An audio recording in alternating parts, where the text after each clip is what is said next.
Hakim Jangan Konstitusi Saldi lupa Isra kebingungan dengan subscribe, putusan Mahkamah like, dan Konstitusi yang lonceng. mengabulkan seseorang yang belum berusia 40 tahun mencalonkan diri sebagai presiden atau wakil presiden selama berpengalaman menjadi kepala daerah atau jabatan lain yang dipilih melalui pemilihan umum.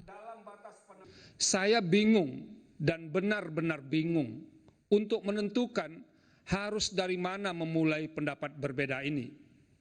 Sebab sejak menapakkan kaki sebagai hakim konstitusi di gedung mahkamah ini pada tanggal 11 April 2017 atau sekitar 6,5 tahun yang lalu, baru kali ini saya mengalami peristiwa aneh yang luar biasa dan dapat dikatakan jauh dari batas penalaran yang wajar. Mahkamah berubah pendirian dan sikapnya hanya dalam sekelebat. Sebelumnya dalam putusan Mahkamah Konstitusi nomor 29 5155 tahun 2023, Mahkamah secara eksplisit, lugas dan tegas menyatakan bahwa ihwal usia dalam norma pasal 169 huruf Q Undang-Undang 7 2017 adalah wewenang pembentuk undang-undang untuk mengubahnya. Padahal sadar atau tidak, ketiga putusan tersebut menutup ruang adanya tindakan lain selain dilakukan oleh pembentuk undang-undang. Apakah mahkamah pernah berubah pendirian? Pernah, tetapi tidak pernah terjadi secepat ini, di mana perubahan terjadi dalam hitungan hari. Perubahan keputusan secara tiba-tiba menurut Hakim Konstitusi Saldi Isra tidak sekedar mengenyampingkan putusan sebelumnya, namun didasarkan pada argumentasi yang sangat kuat setelah mendapatkan fakta-fakta penting yang berubah di tengah-tengah masyarakat. Saldi pun kembali bertanya, fakta-fakta apa yang berubah di tengah masyarakat? Pertanyaannya, fakta penting apa yang berubah di tengah masyarakat? Sehingga Mahkamah mengubah pendiriannya dari putusan Mahkamah Konstitusi nomor 29 5155 2023 dengan amar menolak sehingga berubah menjadi mengabulkan dalam putusan akuo. Bahwa secara keseluruhan terdapat belasan permohonan untuk menguji batas usia calon presiden dan wakil presiden dalam norma pasal 169 huruf Q Undang-Undang 7 2017. Di mana 3 perkara di atas, perkara 29, 51, 55, adalah permohonan atau perkara gelombang pertama. Dari belasan perkara tersebut, hanya perkara gelombang pertama ini yang diperiksa melalui sidang pleno untuk mendengarkan keterangan pihak-pihak sebagaimana dimaksud dalam pasal 54 Undang-Undang MK, yaitu Presiden dan DPR. Selain itu didengar pula keterangan pihak terkait, ahli pemohon dan juga ahli pihak terkait.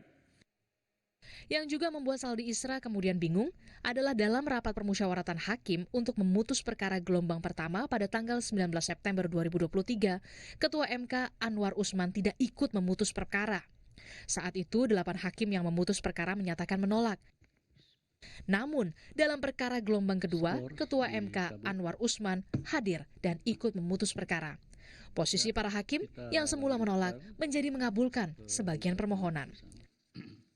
Pertanyaan ringan dan sekaligus mengelitik yang mungkin dapat dimunculkan, bila mana RPH untuk memutus perkara 295155 tahun 2003 dihadiri oleh 9 hakim konstitusi, apakah norma pasal 169 huruf Q Undang-Undang 7 2017 masih tetap didukung mayoritas hakim sebagai kebijakan hukum terbuka sebagaimana amar putusan Mahkamah Konstitusi nomor 295155 2023.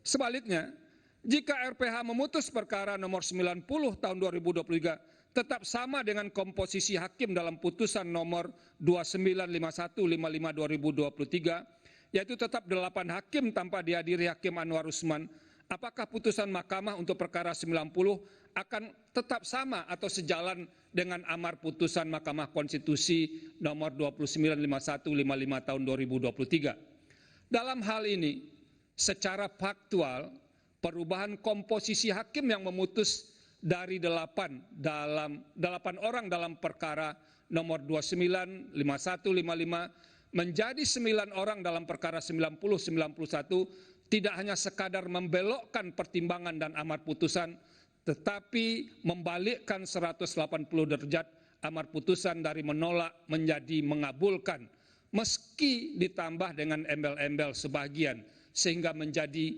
mengabulkan sebagian. Dalam sidang putusan di Mahkamah Konstitusi kemarin, 4 hakim Jangan konstitusi tak lupa setuju dan menyampaikan subscribe, dissenting like, opinion dan atau lonceng. pendapat berbeda. Mereka adalah Hakim Konstitusi Wahidudin Adams, Saldi Isra, Arief Hidayat, dan Suhartoyo. Tim Liputan, Kompas TV.